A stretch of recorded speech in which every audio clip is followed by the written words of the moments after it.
नमस्ते दोस्तों। आज हम एक ऐसी कहानी की दुनिया में चलेंगे जो दिल को छू जाती है। रुबेंद्रनाथ टैगोर की classic short story the postmaster. ये कहानी है अकेलेपन की, उम्मीद की और उन इंसानी रिश्तों की जो कभी-कभी बिन कहे ही बन जाते हैं। तो आइए इस कहानी की गहराइयों में उतरते हैं।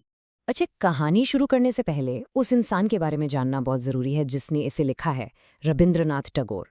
क्योंकि आप देखेंगे टैगोर का अपना बैकग्राउंड, उनका कैलकाटा का होना, इस कहानी के मेन कैरेक्टर को समझने के लिए एकदम क्रूशल है। तो कौन थे रविंद्रनाथ टैगोर?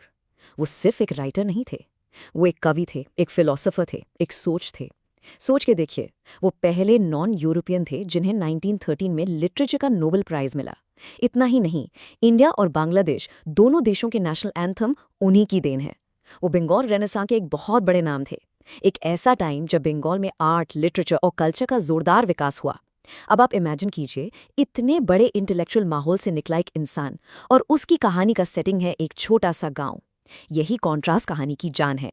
और इसी पढ़े लिखे माहौल से निकलकर हमारी कहानी का हीरो पोस्टमास्टर अपनी पहली नौकरी पर पहुंचता है उलापुल, एक बिल्कुल दूर दराज का सुनसान सा गांव।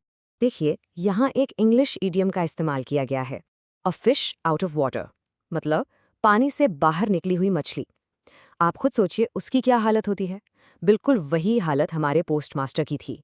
कलकत्ता का एक पढ़ा लिखा लड़का इस अनजान से गांव में आकर बिल्कुल बेचैन और अलग थलग महसूस कर रहा था। और उसका अकेलापन ना उसके आसपास की जगह में भी दिखता था। उसका ऑफिस, एक अंधेरी सी फूस की झोपड़ी। पास में ही एक तालाब था जिसके ऊपर काई जमी हुई थी और चारों तरफ बस जंगल ही जंगल। ये मंजर खुद उसके मन के अकेलेपन की तस्वीर जैसा था। ऐसे में उसे अपने शहर कलकत्ता की याद आना तो लाजमी था। और इसी सुनी सुनी जिंदगी में एंट्री होती है रतन की। कौन है रतन? वो कोई 12-13 साल की एक अनाथ लड़की है। पोस्टमास्टर के यहाँ थोड़े से खाने के बदले में घर का छोटा मोटा काम कर देती है। उसकी जिंदगी कितनी नाजुक है सोचिए, वो पूरी तरह से अपने नए मालिक पर डिपेंड करती है।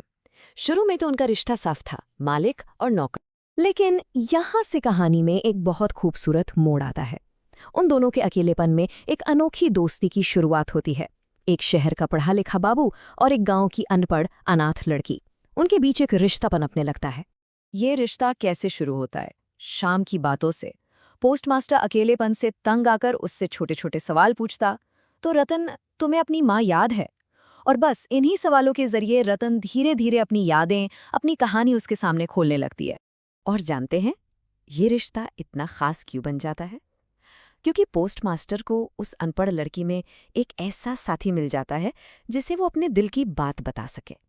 वो अपने घर की यादें, अपने अकेलेपन का दर्द, वो सारी बातें रतन से शेयर करता था, जो वो पास की नील फैक्ट्री के दूसरे बाबुओं से कभी नहीं कर पाता। उनकी दोस्ती आप कह सकते हैं 3 स्टेप्स में और गहरी होती है। पहला, शाम की बातें, जहां वो एक दूसरे को अपने परिवार के बारे में बताते हैं। दूसरा, जब पोस्टमास्टर उसे पढ़ना लिखना सिखाना शुरू करता है। और तीसरा, जो सबसे इम्पॉर्टेंट है, जब पोस्टमास्टर बीमार पड़ता है तो रतन एक माँ की तरह उसकी देखभाल करती है। इसके बाद तो उनका रिश्ता मालिक नौकर से बहुत बहुत आगे निकल जाता है।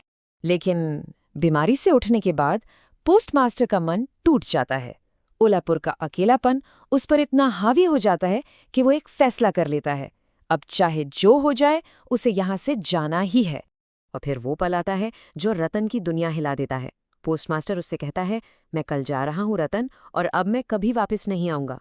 यही वो शब्द हैं जो इस कहानी के सबसे इमोशनल हिस्से की नींव रखते हैं। ये सुनते ही रतन एक टूटी हुई उम्मीद से, बहुत मासूमियत से पूछती है, दादा बाबू, क्या आप मुझे अपने साथ अपने घर ले जाएंगे? उसके इस एक सवाल में उसकी सारी आशाएं थीं कि शायद शायद उसे भी एक परिवार मिल गया है। और रतन की इस मासूम सी दरखास्त का पोस्टमास्टर क्या जवाब देता है? वो हंस देता है, एक ऐसी हंसी जो रतन के दिल में छुरी की तरह लगती है। वो कहता है, अरे मैं भला ये कैसे कर सकता हूँ? सोच कर देखिए, उस एक पल में रतन की सारी उम्मीदें टूटकर बिखर गई होंगी। उसके लिए ये सिर्फ एक जवाब नहीं था, एक बहुत बड़ा धक्का था। अब हम कहानी के आखिरी हिस्से की तरफ बढ़ रहे हैं। पोस्टमास्टर की विदाई की वो सुबह, जब उन दोनों की दुनिया हमेशा के लिए अलग होने वाली थी और उनके बीच की दूरी बहुत ही दर्दनाक तरीके से सामने आती है। जाते जाते पोस्टमास्टर उसकी सेवा के बदले उसे कुछ पैसे ऑफर करता है। लेकिन रतन, वो जमीन पर गिर जाती है, उसके पैर पकड़ लेती है और गिड़गिड़ाती है कि उसे कुछ नहीं चाहिए। ये एक मोमेंट इस कहानी का पूरा सच बता देता है। पोस्टमास्टर के लिए ये रिश्ता एक सौदा था, एक ट्रांजैक्शन, जबकि रतन के लिए ये दिल का प्यार का रिश्ता था। इसलिए पैसे देना उसके लिए एक एहसान नहीं, बल्कि उसके प्यार की बेइज्जती थी। और अब पोस्टमास्टर नाव में बैठकर जा रहा है। और जानते हैं वो क्या सोच रहा है? वो फिलॉसफी का सहारा ले रहा है, अपने मन को समझा रहा है कि अरे जिंदगी में तो ऐसे बिछड़ना और मरना लगा ही रहता है, इसमें इतना क्या सोचना, अब वापस जाने का क्या फायदा। वो असल में इस फिलॉसफी को एक ढाल की तरह यूज कर रहा है, ताकि उससे उस दर्द का एहसास ना हो जो वो पीछे छोड़कर जा रहा है। और यही दोस्तों हम कहानी के सबसे इम्पॉर्टेंट मैसेज तक पहुंचते हैं। ये कहानी है फिलॉसफी यानी दिमागी तर्क और फीलिंग यानी दिल के एहसास के बीच की टक्कर की। यहाँ देखिए, एक तरफ पोस्टमास्टर है जो फिलॉसफी की बड़ी बड़ी बातें सोच रहा है, खुद को समझा रहा है कि इस दुनिया में कौन किसका है, वो सेपरेशन को रैशनलाइज कर रहा है। और दूसरी तरफ है रतन, जिसके पास कोई फिलॉसफी नहीं है, सिर्फ एक टूटा हुआ दिल और ना टूटने वाली उम्मीद है। वो रो रही है और उस पोस्ट ऑफिस के आसपास भटक रही है। पोस्टमास्टर का दिमाग रतन के दिल की गहराई के सामने बिल्कुल फीका पड़ जाता। और फिर आती है कहानी की आखिरी लाइन जो सीधा दिल में लगती है। लेकिन रतन के पास खुद को तसल्ली देने के लिए ऐसी कोई फिलॉसफी नहीं थी। ये लाइन साफ कर देती है कि जब दिल टूटता है तो दिमाग के तर्क काम नहीं आते। असली इंसानी दर्द के आगे किताबी ज्ञान बेकार हो जाता है।